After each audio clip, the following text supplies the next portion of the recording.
Hello, my friends. This is Brad Brain. Let's talk tax-free savings accounts. We've got some good news.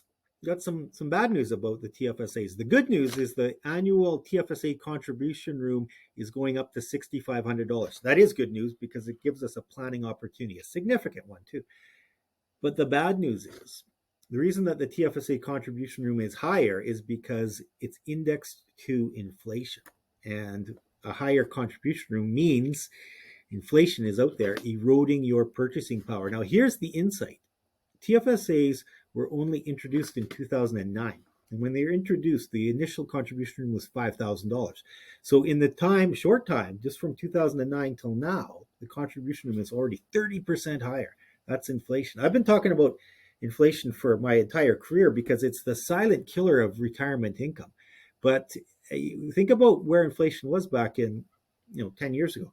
It just wasn't on a lot of people's radar, right? So even a modest inflation increase can really, really eat into your purchasing power. It's a big deal. And it brings us to my next point, which is a lot of people, when they think about TFSAs, some people still think that the only option for investments is the GIC style of TFSA, the very modest paying fixed rate type of performance, right? You lock it in for some period of time and you get, whatever, 2 or 3%. Okay. The good news there is that you can do so much more than just having your money sit there doing almost nothing.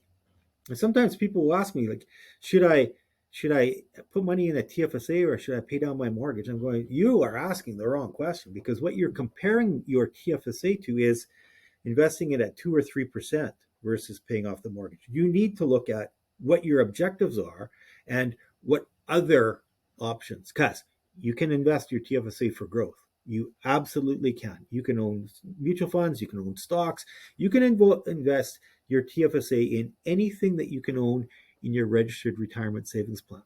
Okay, it's a great, big, wide, wonderful world of investments out there. Do not limit your thinking only to what the bank tells you can do with your TFSA. And now, here's another part I want to talk about. Let's talk about contribution limits, right? After all, we started with the $6,500 annual contribution limit. The lifetime contribution limit is now $88,000. But you need to be careful about the contribution limits.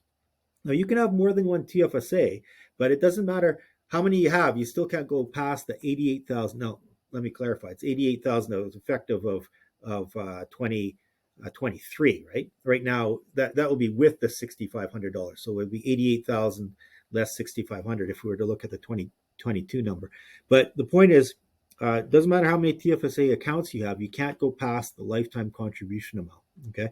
And if you have any questions about this, make sure you ask your financial planner, because if you go over, the penalties can rack up pretty quickly, right? So you don't want to go over. Now, there is one good part about the contribution room. This is fantastic, actually.